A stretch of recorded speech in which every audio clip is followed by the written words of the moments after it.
हमने cost of equity start तो करके आज एंड कर देना, ठीक है। कॉस्ट ऑफ इक्विटी आज हमारा खत्म हो जाना है और इसके जितने भी सवाल, और हर दफा मेरे ख्याल में बहुत रेयर केसेस है कि इसका सवाल ना आया हो पेपर में, ऐसे नहीं आता। एक दफा ये सेपरेट क्वेश्चन आया होगा एक दफा, लेकिन ये होता क्या है, हमने आगे जाकर पढ़ना है। अभी हम क्या पढ़ रहे हैं, कॉस्ट ऑफ कैपिटल। आगे जाकर हमने पढ़ना है एवरेज कॉस्ट ऑफ कैपिटल। तो एवरेज कैसे होगा कि हमारे पास कैपिटल एक से ज्यादा होंगे, जिसमें इक्विटी भी होगा, डेट भी होगा, पी शेयर भी होंगे, फिर हमने उसका एवरेज फाइंड करना। तो अल्टीमेटली उसके अंदर इक्विटी आता ही आता है। तो इक्विटी जो हमने पढ़ा है, एक दफा ऐसा भी हुआ है 12 नंबर का सवाल सेपरेट कॉस्ट ऑफ इक्विटी से आया हुआ, और आया भी एज इट इज बुक से। और क्योंकि आई कैप ना सबसे पहले जब वो टेस्टिंग लेवल करता है ना, वो सबसे पहले अपनी बुक से पूरा काम करता है। जब बुक से सवाल वो पूरी तरह पूछ लेता है, उसके बाद फिर वो अपनी आई पे आता है। अगर आप लास्ट अटेम्प्ट का पेपर देख लें, इसका कैफ का, एमएफए का, आप अपने सामने रखें पेपर, और सिर्फ उसने क्वेश्चन के नाम चेंज किए हैं बस, बाकी अमाउंट भी, बाकी अमाउंट और नाम, बाकी सारा सेम पैटर्न में पेपर दिया, और अभी तक सारा सेम पैटर्न पे आई जा रहा है। एक आध दफा उसने एक आधे क्वेश्चन के अंदर थोड़ा सा क्वालिटी शो की है, अदरवाइज कोई क्वालिटी वाला सवाल नहीं। तो क्वालिटी से मुराद यह है कि वो सवाल जो हमें ना समझ लगे, वही तो क्वालिटी वाला क्वेश्चन होता है। तो बस एक दो क्वेश्चन के अंदर, वो भी नहीं कि एक दो दफा दो अटेम्प्ट के अंदर, ऐसा कुछ भी नहीं हुआ। तो अभी कुछ है इसके अंदर क्वेश्चन जो अभी तक आई कैप ने टेस्ट नहीं किए, तो इसका मतलब यह है कि अभी जो अनटेस्टेड रहते हैं ना, आई कैप की अप्रोच उसके ऊपर आ सकती है। अब कॉस्ट ऑफ इक्विटी के अंदर सबसे पहले जो हमने चीज पढ़ी वो ये पढ़ी कि कॉस्ट ऑफ इक्विटी के अंदर हमारे पास एक फार्मूला होता है मार्केट वैल्यू का, जिसमें हम लिखते हैं डी ओवर के ई, और के ई के फार्मूले में हम लिख देते हैं डी ओवर मार्केट वैल्यू। ये कब किस केस में होता है ऐसा? ये होता है जब डिविडेंड हर साल का कांस्टेंट हो, और इसमें एक टेक्निकल बात क्या हो सकती है, वो मार्केट वैल्यू एक्स डिविडेंड या कम डिविडेंड, बस। इसके अलावा इसके अंदर कोई टेक्निकल बात होती ही नहीं। फिर हमने देखा कि अगर ग्रोथ रेट आ जाए, तो ग्रोथ रेट में मार्केट वैल्यू का फार्मूला क्या बन जाता है, डी इंटू 1 प्लस जी ओवर के ई माइनस जी।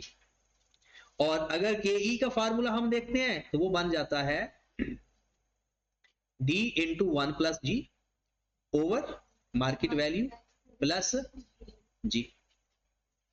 अब इसके अंदर क्या टेक्निकल चीजें आती हैं, ग्रोथ रेट गिवन हो सकता है, ग्रोथ रेट नहीं गिवन हो सकता, और अगर ग्रोथ रेट नहीं गिवन होता तो फिर आगे दो मेथड। एक ग्रोथ रेट हम फाइंड करते हैं अगर ना गिवन हो, D N over D naught over 1 over N minus one minus one. D N मतलब लेटेस्ट ईयर का डिविडेंड, डी नॉट मतलब शुरू वाले साल का डिविडेंड, और 1 ओवर एन माइनस वन जितने साल है उसमें से एक साल कम करके। और दूसरा जी का फार्मूला होता है बी मल्टीप्लाइड बाय आर। अब बी क्या चीज है, प्रोपोर्शन ऑफ रिटेन अर्निंग, कितने परसेंट रिटेन अर्निंग की, अगर गिवन हो परसेंटेज तो ठीक है, अगर ना बताई हो तो retain earning divide by total earning. और आर क्या है, अगर आपको आर गिवन है तो ठीक है, अगर कॉस्ट ऑफ इक्विटी फाइंड नहीं करना और कॉस्ट ऑफ इक्विटी गिवन है तो फिर वही आ रही है, फिर वही रिटर्न ऑन इक्विटी है।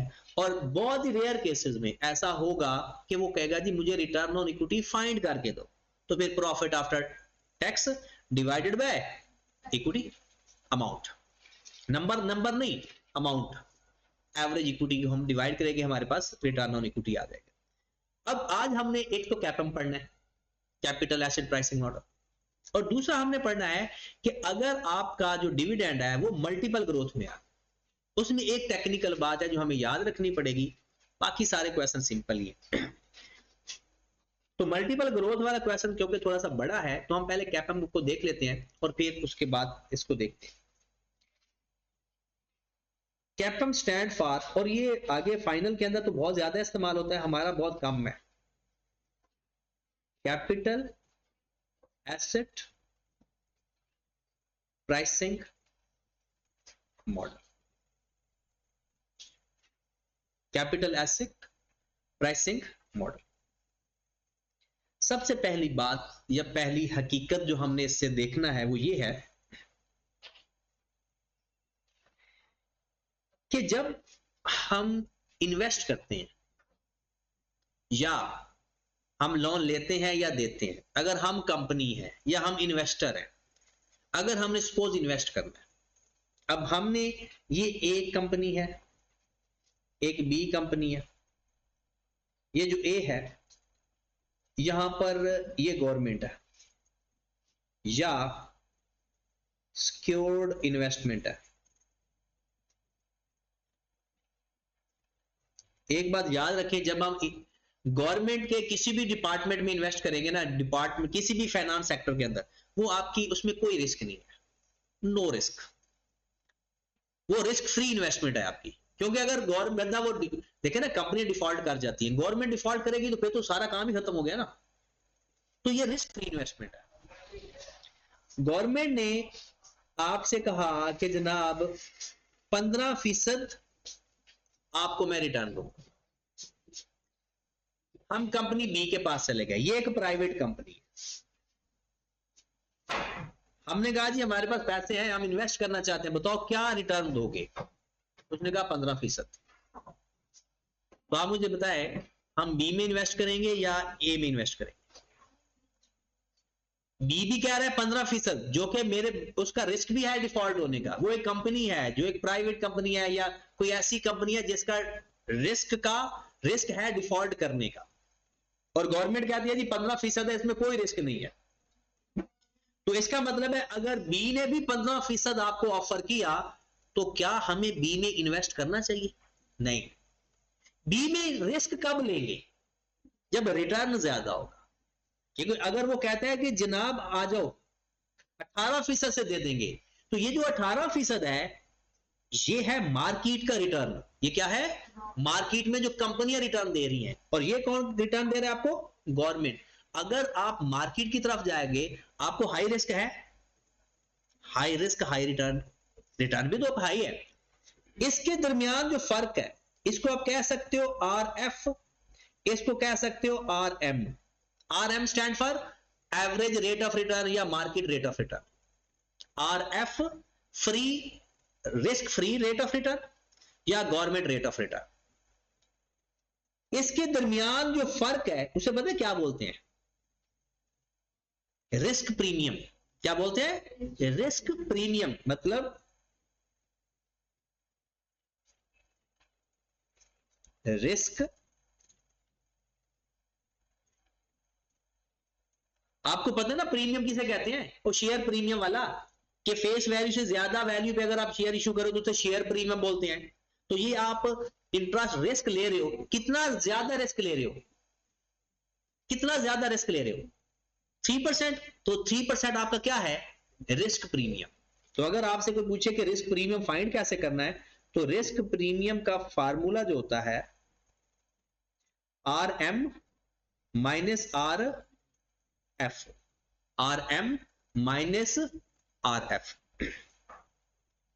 उसके बाद यहां पर ना ये दो तो आपको पता होना चाहिए कि मार्केट का rate of return government rate of return से हमेशा ज्यादा होगा। बहुत ही रेयर केसेस है, बहुत ही रेयर केसेस है कि कम हो जाए, अदरवाइज हमेशा ज्यादा हो। ओके होगी बात? आगे चलते हैं। उसके बाद आ जाता है एक बीटा फैक्टर। अब ये बीटा फैक्टर क्या चीज है? Risk assessment factor. Beta factor क्या है? Risk assessment factor.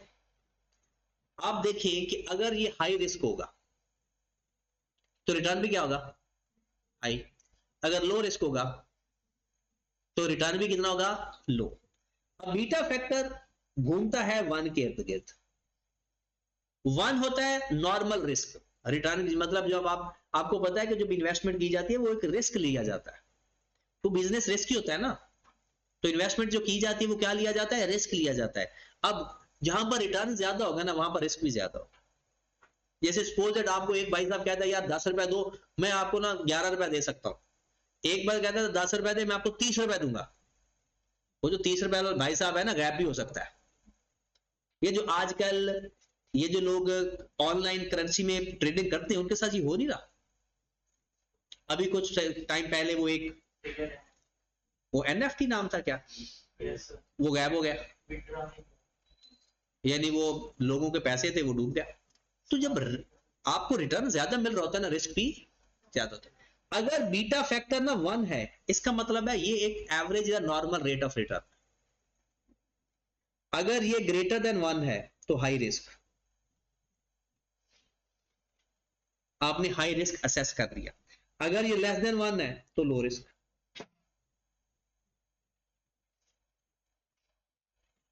High risk और लो रिस्क का मतलब क्या है, ये अगर है ना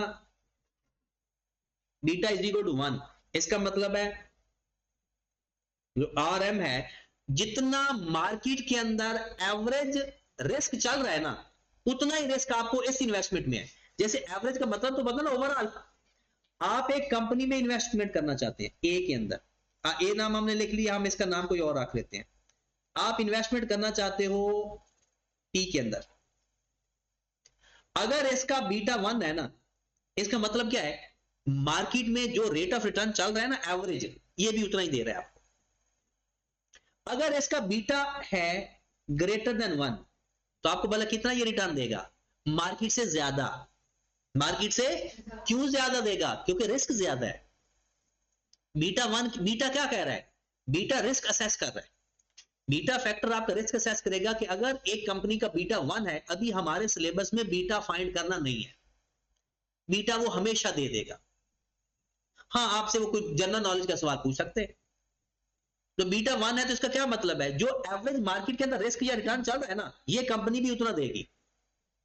अगर एक कंपनी का बीटा 1 है, सॉरी ग्रेटर देन 1 है, इसका क्या मतलब है, वो एवरेज से ज्यादा देगी, एवरेज से ज्यादा। और अगर बीटा लेस देन 1 है, तो इसका मतलब है जो मार्केट का एवरेज रिस्क चल रहा है ना, उससे कम। लेकिन 15% से फिर भी ज्यादा होगा, क्योंकि वो तो जीरो रिस्क है ना।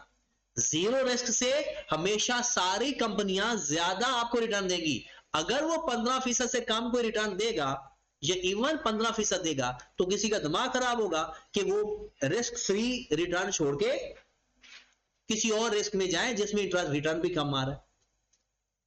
तो आपका एक हो गया R M, R M stand for average rate of return या मार्केट का रेट ऑफ रिटर्न। एक हो गया R F, risk free return, government की सिक्योरिटीज में जो आपने इन्वेस्ट करना। अब इनके दरमियान में जो फर्क होगा उसे क्या बोलेंगे, रिस्क प्रीमियम। क्या बोलेंगे, रिस्क प्रीमियम। अगर आपका ये रिस्क प्रीमियम बीटा 1 है, तो इसका मतलब है आपको प्रीमियम कितना है, जितना प्रीमियम मार्केट का है बस उतना ही आपको मिलेगा। अगर बीटा ग्रेटर देन 1 है तो ज्यादा रिटर्न मिलेगा, और अगर लेस देन 1 है तो कम रिटर्न मिलेगा। इसका मैं आपको इक्वेशन बता देता हूं। ये सारी जो कहानी थी आपको समझ लगी है तो बहुत अच्छी बात है, नहीं समझ लगी तो परेशानी वाली कोई बात नहीं, क्योंकि सवाल यहां से शुरू हो रहा है।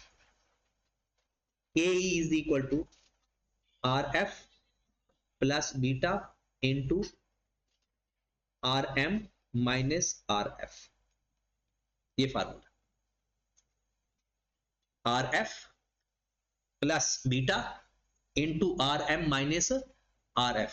जो बहुत ही दूर अंदेश है, वो नहीं कि दूर बैठे हैं, दूर अंदेश से क्या मुराद है कि उन्हें ये पता चल गया कि ये बीटा किससे मल्टीप्लाई हो रहा है, भला रिस्क प्रीमियम से। ये रिटर्न तो हर किसी को मिल ही रहा है, यदि ये तो गवर्नमेंट, ये तो रिस्क फ्री है। अगर प्रीमियम को 1 से ज्यादा मल्टीप्लाई करूंगा, ये आर एम और आर एफ वो प्रीमियम है ना 3% वाला, अगर मैं 1 से मल्टीप्लाई करूंगा तो आंसर एग्जैक्ट 3% आएगा, और 15% में 3% ऐड होगा तो वो 18% एवरेज रिटर्न बढ़ जाएगा। अगर बीटा 1 से बड़ा है तो आंसर प्रीमियम से ज्यादा आएगा या कम आएगा, ज्यादा आ जाएगा, और वो ज्यादा वैल्यू 15% में ऐड होगी तो वो 18% से ऊपर चला जाएगा। इसका मतलब है अगर बीटा ग्रेटर देन 1 हो ना, तो आपको रिटर्न मार्केट रेट के रेट ऑफ रिटर्न से भी ज्यादा मिल रहा होता है। और अगर बीटा 1 हो तो मार्केट रेट ऑफ रिटर्न है, और अगर बीटा लेस देन 1 हो तो मार्केट से कम but greater than risk free return.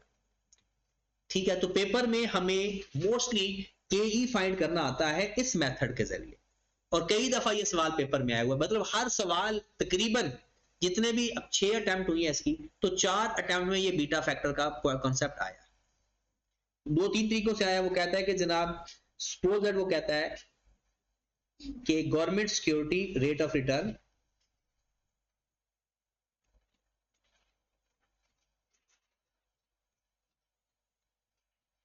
is 12%, average market rate of return is 15%, beta factor is 1.2 time, find cost of equity।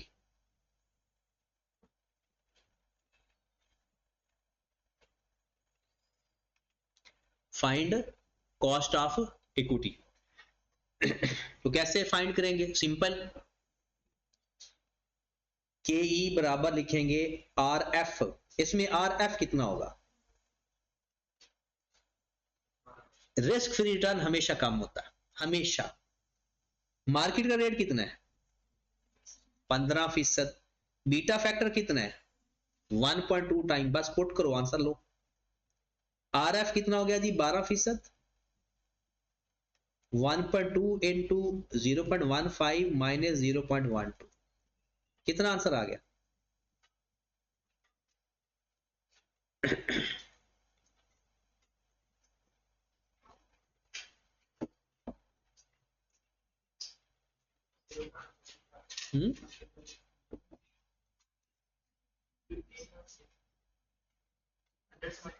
हाँ 15 point.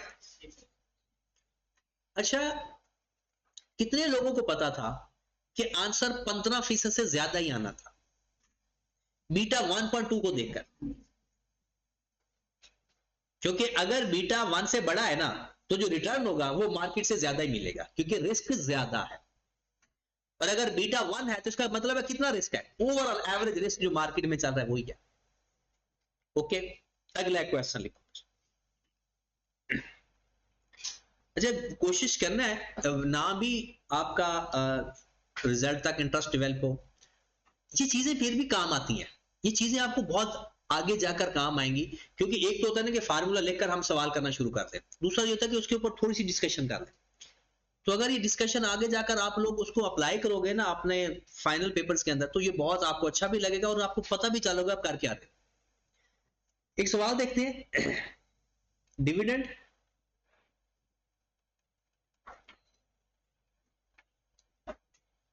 For the year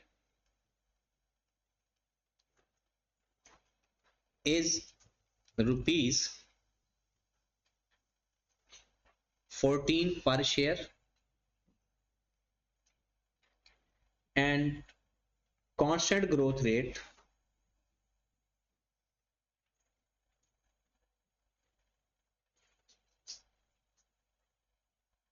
is 2%. Risk free rate of return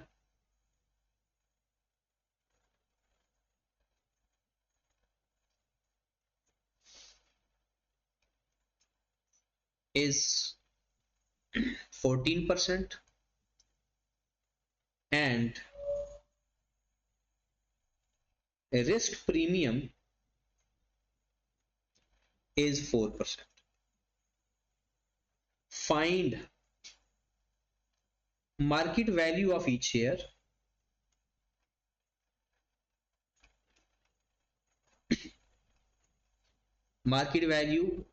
per share if beta factor is 0.96 times। करोगे? करो जरा। आपके पास 14 रुपए dividend per share है growth rate 2% है dividend का, risk free rate of return 14% है जी, और रिस्क प्रीमियम 4% है, और आपने मार्केट वैल्यू शेयर की फाइंड करनी है अगर बीटा फैक्टर 0.96 है तो।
हो गया कितना,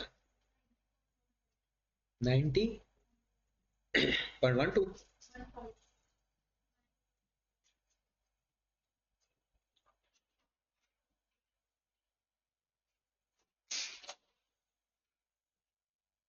सही है, 90.1।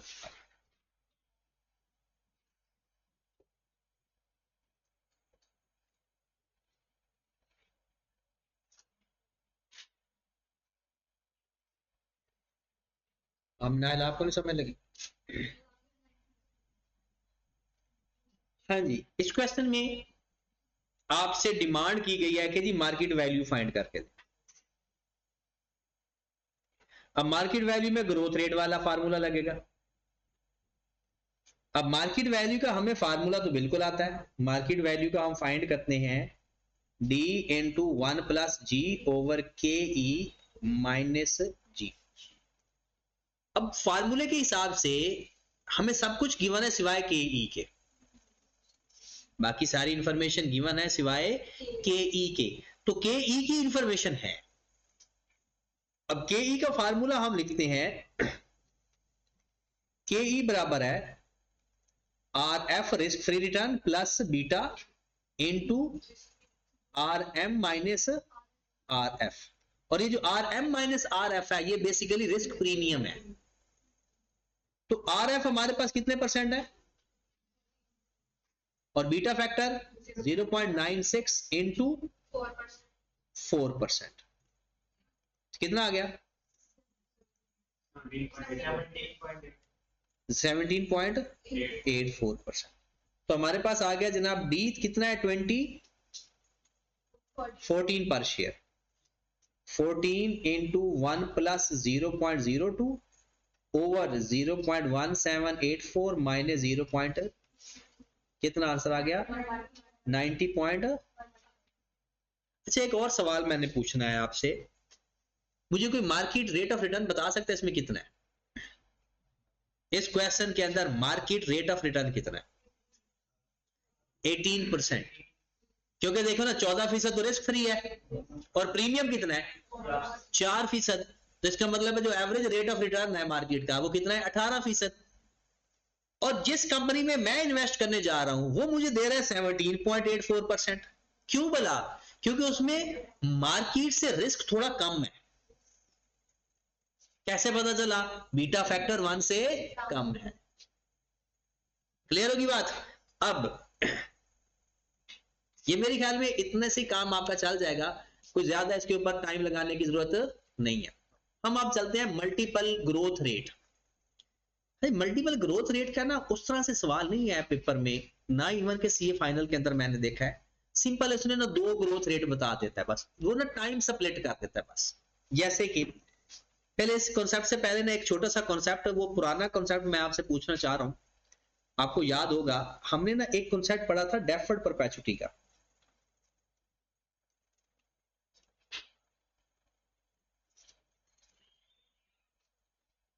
आपको याद आ जाएगा फौरन। एक हमने परपेचुटी पढ़ा था कि उसका फार्मूला होता है P is equal to R over I, ये जो हम फार्मूला इस्तेमाल भी कर रहे हैं। डेफर्ड परपेचुटी कहते हैं कि परपेचुटी तो स्टार्ट हुई है, परपेचुटी का मतलब है continuous installment with no end. Deferred perpetuity का मतलब है जो इंस्टॉलमेंट स्टार्ट की है वो आज नहीं 5 साल बाद स्टार्ट करना शुरू की है, आज के 5 साल बाद। उसकी जब हम प्रेजेंट वैल्यू फाइंड करते थे, पता नहीं आपको याद है या नहीं, कि अगर सपोज दैट मेरे पास परपेचुटी का सवाल है, ये 0 है और कुछ इस तरह से है, आपकी परपेचुटी यहां से स्टार्ट हो रही है और हमसे सवाल पूछा जाता है प्रेजेंट वैल्यू फाइंड करें। और सपोज दैट जो इंस्टॉलमेंट है वो 500 है और रेट जो हमारे पास है वो है 8% एनुअली।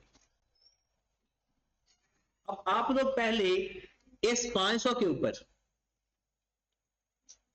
अप्लाई करते थे formula P is equal to R over I. 500 over 0 point कितना आंसर आ गया? 500 को 0.08 पे डिवाइड कर दो, 6 टू 5। अब इसको मैं 6250 को कहां पर लेकर जाना होता है? 0 पे। क्या अभी परपेचुटी का फार्मूला लगेगा या कंपाउंड का फार्मूला लगेगा? कंपाउंड एस का फार्मूला लगेगा। फिर मैं क्या करता था, S is equal to P over 1 plus I की पावर एन वाले फार्मूले से इसका पी फाइंड करता था। इसमें एक इंतहाई इंपॉर्टेंट बात है, 6250 डिवाइडेड बाय 1 प्लस 0.08 की पावर, ये किसी को याद आया या नहीं? मैंने 5 की बजाय 4 लिखा। वहां पर तो आपने याद किया था ना कि 1 साल कम करते हैं, वो 1 साल कम क्यों करते हैं ये देखें। आपके पास ना यहां से इंस्टॉलमेंट शुरू हो रही है, जब भी पी फाइंड करते हैं कहां पर, अच्छा जब 1 से इंस्टॉलमेंट स्टार्ट होती है तो पी कहां पर फाइंड होता है? 0 पे।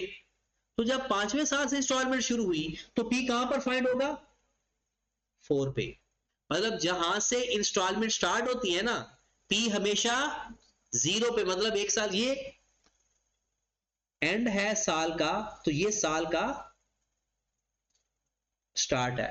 तो 5वें साल के स्टार्ट में प्रेजेंट वैल्यू फाइंड होगी और 5वें साल का start end of the 4 year है।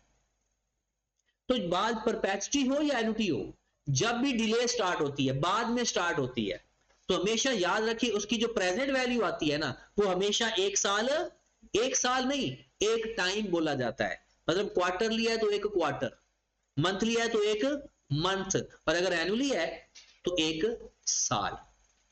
तो 1 साल ये पीछे आती है, तो जब हम इस्तेमाल करते हैं तो 4 इस्तेमाल करते हैं। लेकिन यहां पर हमें बस इतना पता होना चाहिए कि डेफर्ड परपेचुटी का की जब प्रेजेंट वैल्यू फाइंड की जाएगी वो कहां पर आएगी? 1 साल पीछे।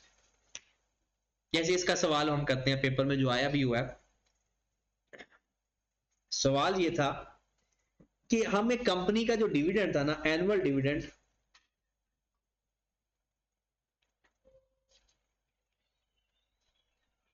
Is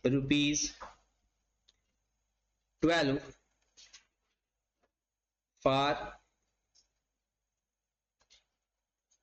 4 years. After that,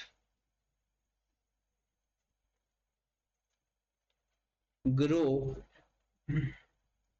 at a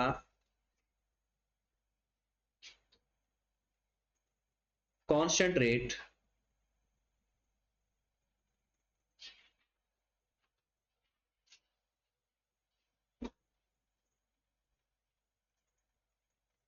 %4। Cost of capital या cost of equity is 9%. Find market value of share. ये कॉन्सेप्ट पेपर में आया हुआ, find market value of share.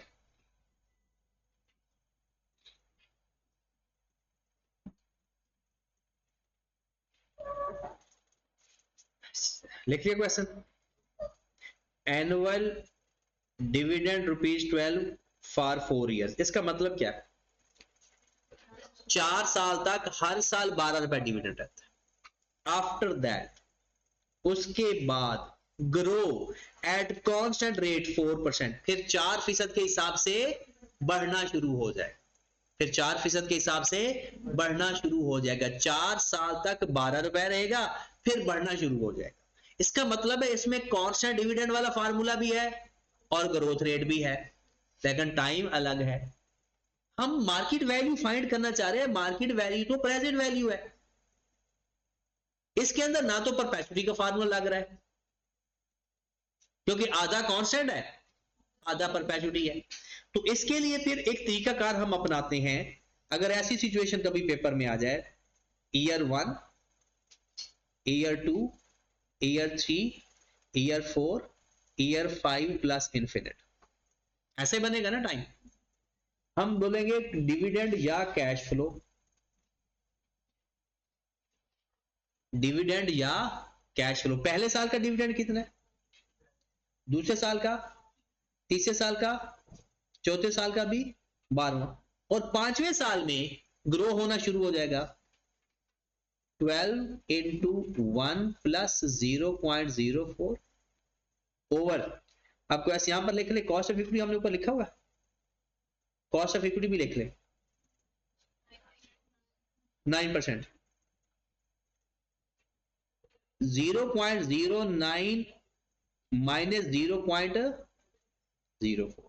ये बात समझ लगी आपको जो मैंने लिखा है? देखिए पहले साल 12 रुपए, दूसरे साल 12 रुपए, तीसरे साल 12 रुपए, चौथे साल 12 रुपए, 5वें साल और ऑनवर्ड ग्रो होना शुरू हो गया, 5वें साल और ऑनवर्ड ग्रो होना शुरू हो गया। तो 5वें साल फिर हमने ग्रोथ रेट वाला फार्मूला लगा दिया, डी इंटू 1 प्लस जी ओवर के ई माइनस जी, क्योंकि ग्रोथ रेट वाला लग रहा है ना यहां पर फार्मूला, 5वें साल से लग रहा है, तो ये एक डेफर्ड परपेचुइटी का सवाल है। अब जब मैंने इसके कैश फ्लो चेक करनी है, बताओ जरा 5वें साल का आंसर कितना आ रहा है, पूरा पूरा 12 इंटू 1 प्लस 0.04, 249, चलो 250 कर लेते हैं। 5वें साल की परपेचुइटी का रिजल्ट मैंने चौथे साल आकर रिकॉर्ड किया। भला क्यों? क्योंकि जो इसकी प्रेजेंट वैल्यू फाइंड किया ना, प्रेजेंट वैल्यू हमेशा एक साल पीछे आते। ये एनुटी के अंदर जब भी कोई मसला हो, सिर्फ एनुटी और परपेचुइटी के अंदर, कि जब अगर डिले परपेचुइटी है ना, तो जब भी उसकी प्रेजेंट वैल्यू फाइंड करेंगे एक साल पीछे लिखे। अब आपके कैश फ्लो आ गया, ये इसे कैश फ्लो बोलते हैं। 12 12 12 262। कैसे प्रेजेंट वैल्यू फाइंड करेंगे हम? यहां पर वही पुरानी बात, 9% वाला डिस्काउंट फैक्टर, इन सब की प्रेजेंट वैल्यू फाइंड करनी है ना, तो क्या इसके ऊपर एनुटी का या परपेचुइटी का फार्मूला लग सकता है? नहीं। तो क्या लगेगा? Compound interest. दो तरीके हैं, या तो सिर्फ डिस्काउंट फैक्टर ले लें, कैसे लेते हैं भला? 1 ओवर 1.09 की पावर 1, 1 ओवर 1.09 की पावर 2, 1 ओवर 1.09 की पावर 3, 1 ओवर 1.09 की पावर 4। क्या ऐसे ही हल करोगे या डायरेक्ट कैलकुलेटर में हो जाता है?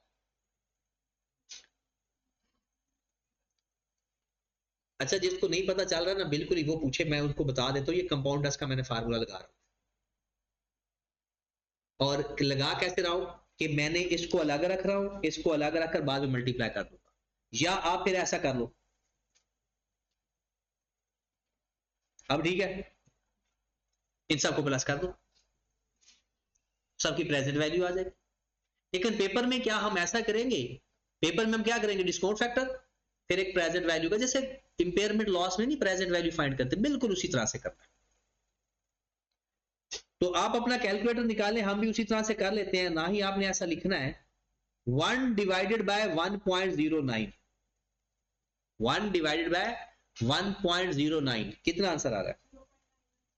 0.91 डिवाइडेड बाय 1.09, 0.84 2 डिवाइडेड बाय 1 याद आ गया ये या भूला हुआ है अभी तक? डिवाइडेड बाय 1.09,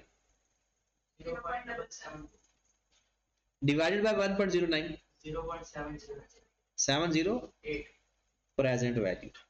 अब 12 को मल्टीप्लाई कर दें 0.917 से, 11.002 104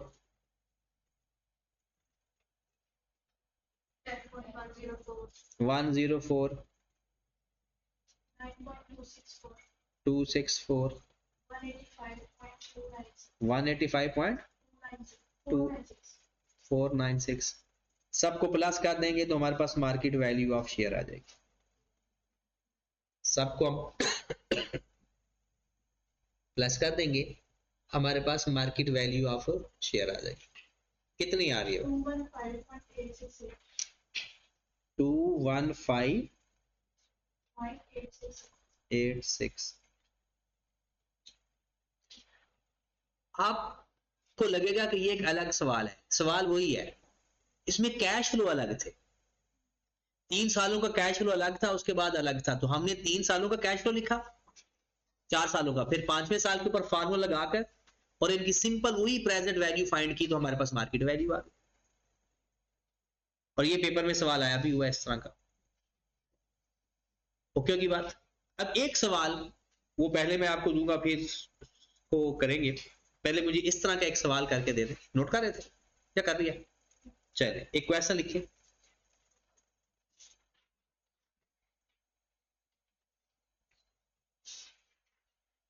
कहता है dividend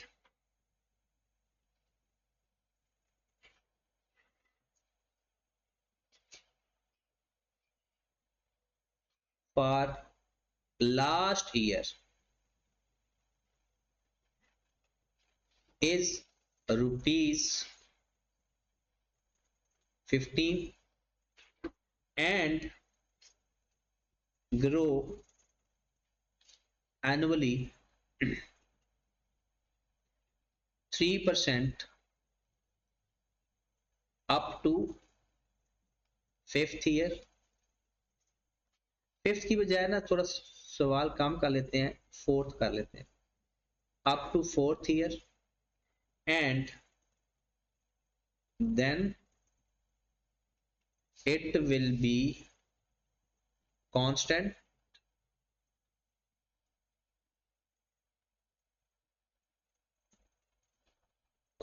of the amount of 4th year dividend।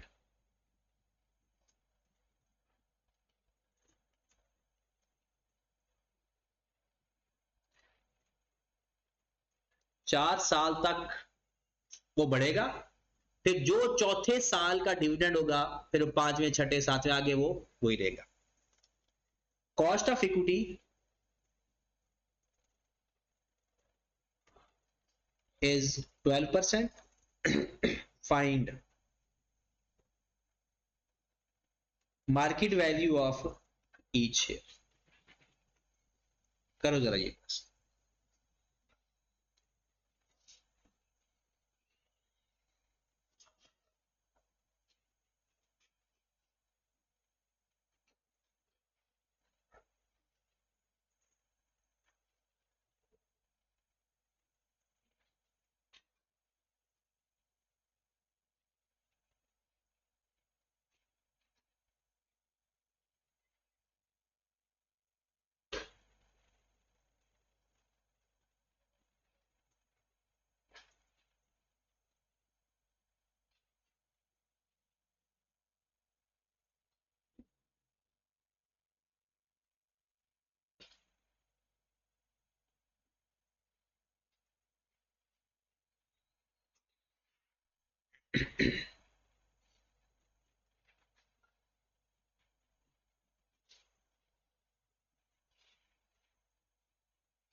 हो गया कितना? 138.349। और किसका हुआ?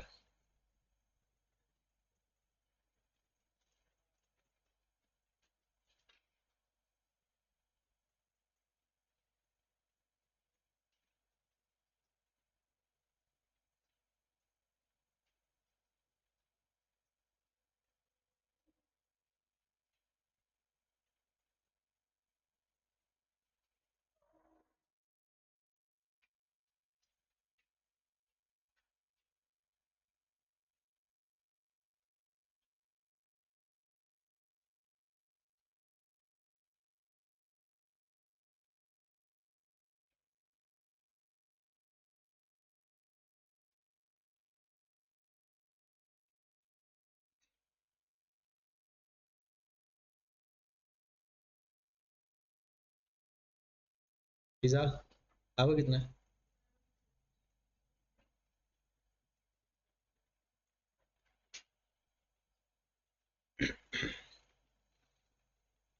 आपको नहीं लगता कि आप पढ़े हो गए? मुझे तो लगता है ना कि आप पढ़े हो गए। तो ऐसे सवाल तो फिर जिसमें थोड़ा सा सोचना पड़ेगा।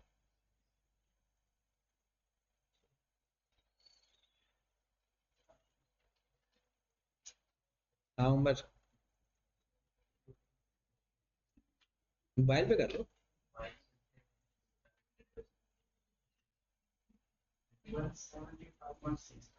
175।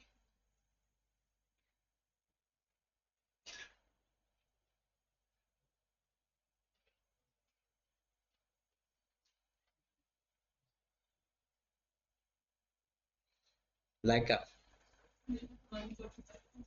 वन नहीं नहीं, सारे रंग बिरंगे आंसर आ रहे हैं, कोई परेशानी वाली बात नहीं है। अभी कोई भी एक जैसा आंसर नहीं, बस जो इकट्ठे बैठे होंगे तो शायद आंसर सेम आ जाए। आपको कितना?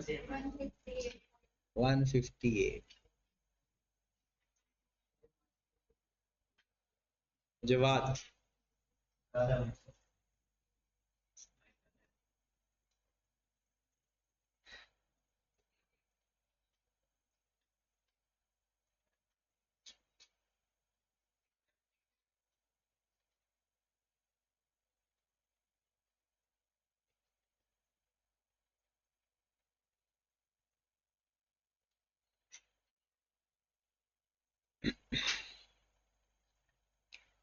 चलो देख लें फिर। लिखा हुआ है कि पिछले साल जो डिविडेंड था वो 15 रुपए पर शेयर था, 3% के हिसाब से 4 सालों तक ग्रो होता रहा, फिर उसके बाद कांस्टेंट हो गया। पिछले सवाल में कुछ उल्टा था। yes. अब क्वेश्चन तो हुई था, हमने पहले ईयर्स लिख लिए, ईयर्स 1 2 3 4 प्लस इनवर्स, क्योंकि चौथे साल का और उसके बाद सब कांस्टेंट है। अब हमने देखा यहां पर डिविडेंड,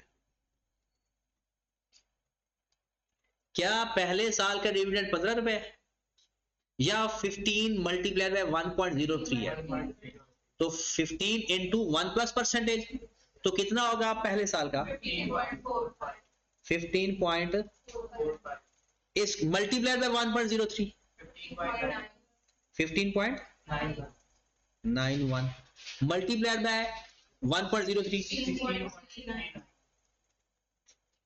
मल्टीप्लाइड बाय 1.03 16.88। बस आगे ये कांस्टेंट है, आगे ये कांस्टेंट है। इसका मतलब है अगर ये आगे कांस्टेंट है और कांस्टेंट का फार्मूला था डी ओवर आई, इसका रेट क्या है के ई कॉस्ट ऑफ इक्विटी 0. इसका आंसर कितना आ गया 16.88 डिवाइड कितना 140 पॉइंट आएगा। ये भी एक साल पीछे ही, क्योंकि जहां से भी एन्युटी स्टार्ट होती है, परपेचुइटी स्टार्ट होती है, जब उसकी प्रेजेंट वैल्यू फाइंड की जाती है, प्रेजेंट वैल्यू हमेशा एक साल बैक होती है। अब हमारे पास ये कैश फ्लो आ गया, ये 140 yes, 140. तो ये हमारे पास आंसर आ गया 15.49 15.91 और इसको प्लस कर दिया 157.06। फिर क्या कर ले डिस्काउंट फैक्टर yes, कितना 12% है, yes, तो 1 divided by 1.12 1 divided by 1.12 0.893 893 0.797 0.7 present value 15.49 को मल्टीप्लाई कर दें 0.893 पे 13.8 13.83 0 80 15.45 चलो हाँ जी 15.91 को मल्टीप्लाई कर दें 12.68 12.68 और 157.06 को मल्टीप्लाई कर दें 0.712 1.83 तो present market value of share आ गई।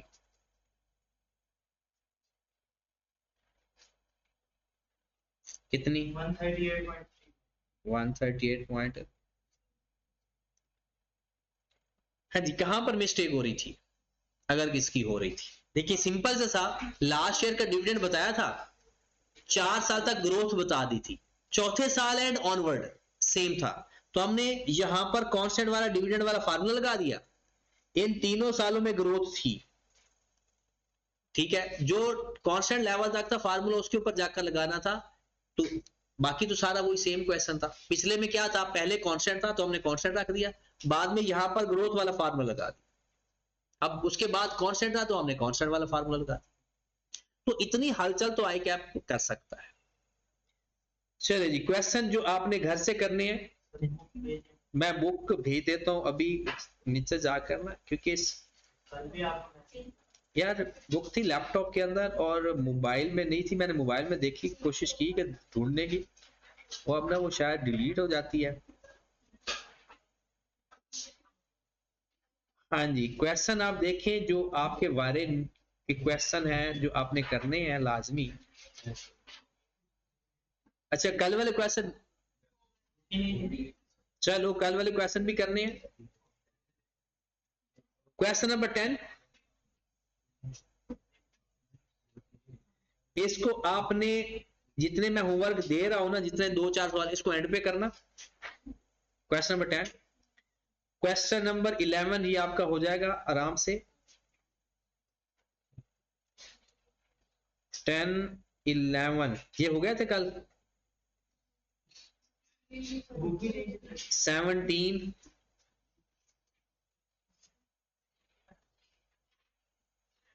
18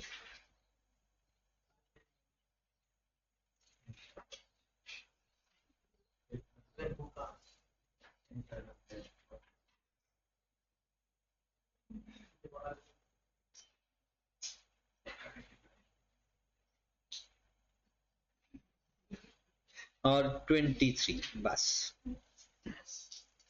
ये छोटे छोटे सवाल है, आपको पता फार्मूला लगाओगे आंसर आ जाएगा।